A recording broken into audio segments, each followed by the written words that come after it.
Socialism is like a dating profile. Things look great until you meet up in the real world.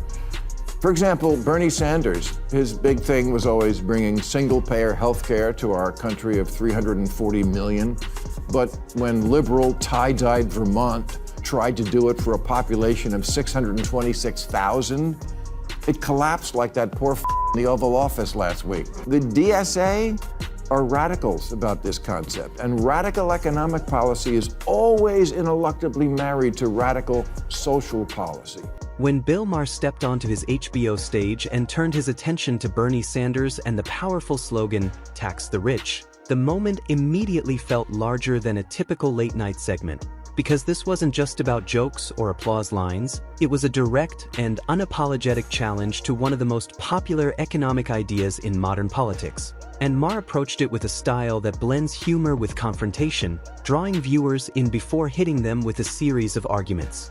Designed to provoke, question, and disrupt the narrative many people have grown comfortable with, starting with a personal revelation that set the tone for everything that followed, as he openly claimed that when all forms of taxation and mandatory costs are combined, he believes he is the American economy. To me, I know I've said this before, I still don't get it.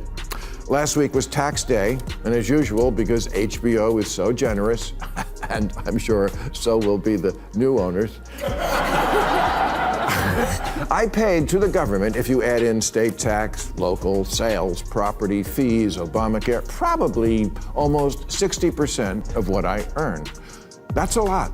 And I still wouldn't mind if Bernie Sanders would stop saying the rich don't pay taxes.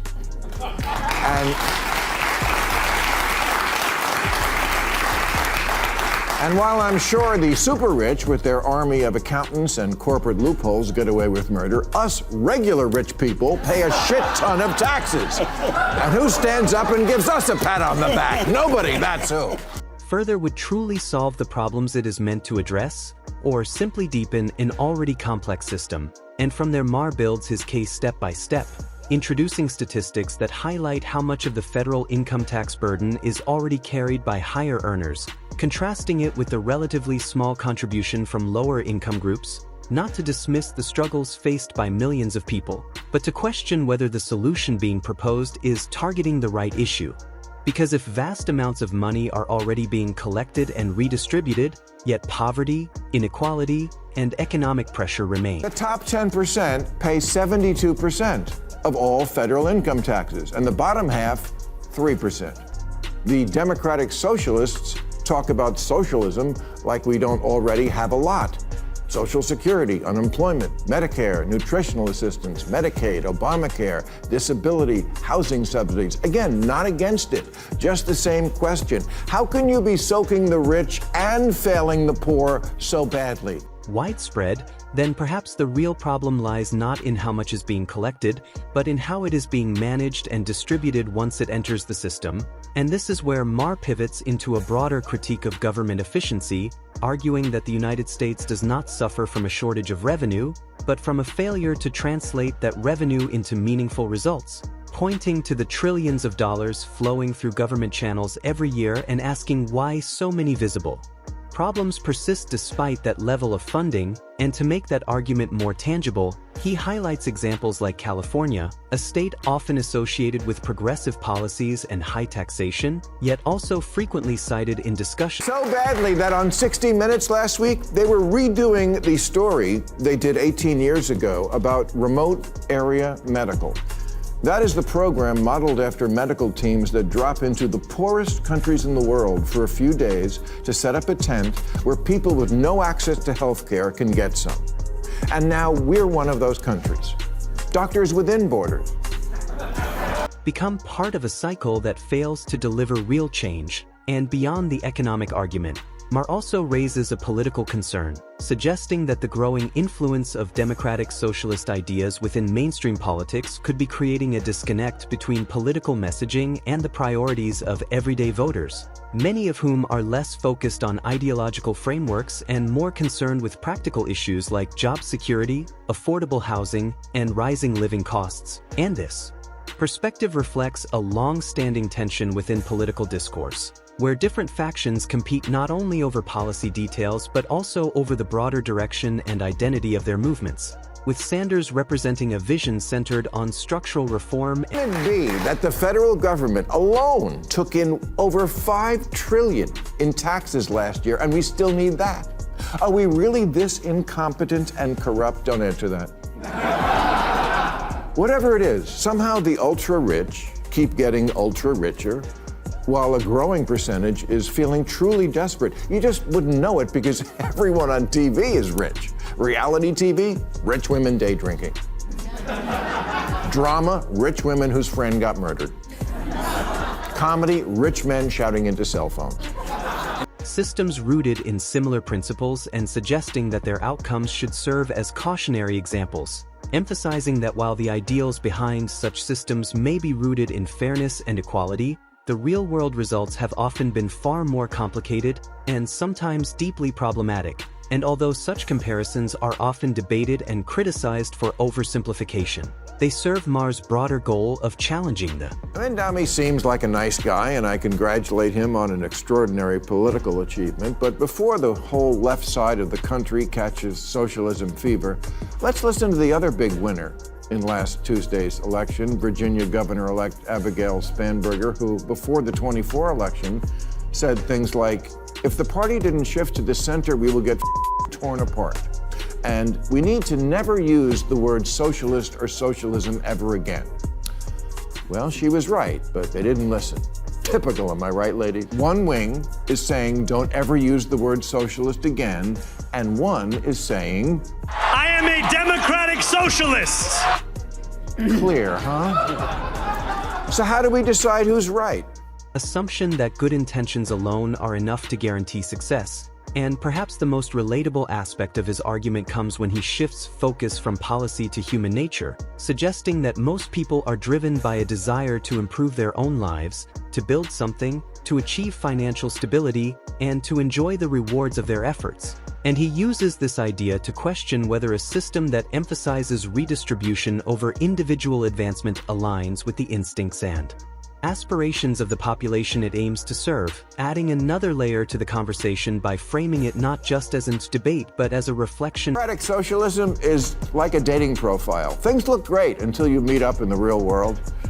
For example, Bernie Sanders, his big thing was always bringing single-payer health care to our country of 340 million.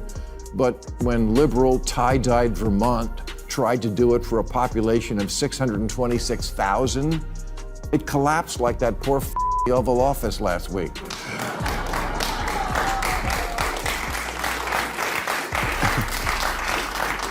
Bernie, AOC, Mandani are not Democrats. They'll be the first to tell you that. They're democratic socialists, and that's a very different thing, and I don't think people know that yet. Presented in simplified or idealized forms, and this is why the segment resonated so strongly with audiences, sparking discussions across social media and political circles, as viewers reacted not only to the points being made but also to the tone and intensity with which they were delivered. And at the center of it all remains a fundamental question that continues to shape political debate. Can increasing taxes on the wealthy alone address the deep and complex challenges facing modern economies? Or does the answer lie in a more nuanced approach that considers efficiency, accountability, and the broader structure of the system itself? And as figures like Maher and Sanders continue to represent different sides of this conversation. And this is against why people sometimes, I think, question some of what you're saying. This is a survey student loan forgiveness recipients. 73% of applicants say they are likely to spend their extra money on non-essential, including vacations, smartphone, drugs, and alcohol. They admitted that to the pollster. Who is this pollster? NBC News. 52% they are very likely to buy new clothing. 46% they would use the money for vacation and eat out at restaurants. Even more central issue, and regardless of where one stands on the spectrum, moments like this serve as a reminder of the importance of questioning assumptions, examining evidence, and engaging with ideas in a way that goes beyond slogans and soundbites, because in a world where political narratives are often shaped by repetition and emotion, it is the willingness to challenge, to analyze, and to debate that ultimately drives understanding forward. And that is exactly what this moment delivered, turning a single segment into a broader conversation. I know the kids think that stuff that happened before their appearance on the planet didn't really happen, but it did.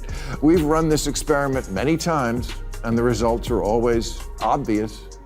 Here's capitalist South Korea at night from space. Here's socialist North Korea. Yeah.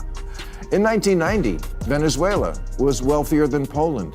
But then Poland, finally free of Soviet-style economics, went all in on capitalism. And now their economy is as big as Japan.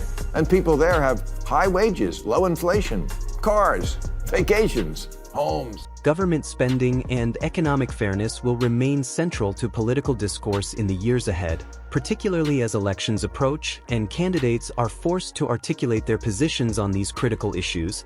And regardless of where one stands on the spectrum, the significance of moments like this lies in their ability to spark conversation, to challenge assumptions, and to push audiences to think more critically about the ideas shaping their world. Because in an era where political messaging is often reduced to simple slogans and viral soundbites, a direct and unfiltered exchange like... I don't think people realize we already have a lot of socialism.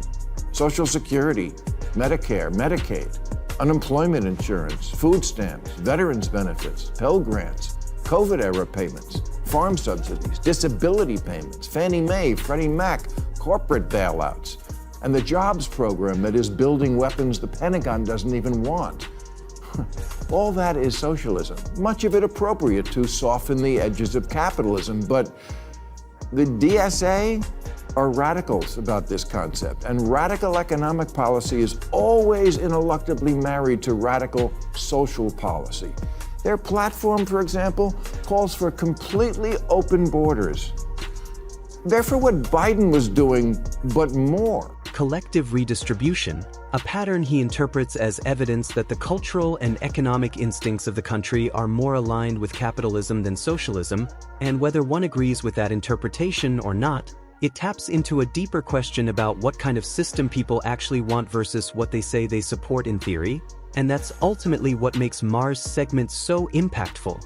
Not just the sharp jokes or the provocative statistics, but the way it forces viewers to confront the gap between political messaging and lived reality, between promises and outcomes, and between ideals and implementation, and it also highlights the ongoing ideological divide within American politics, a divide that is likely to intensify as future elections approach and debate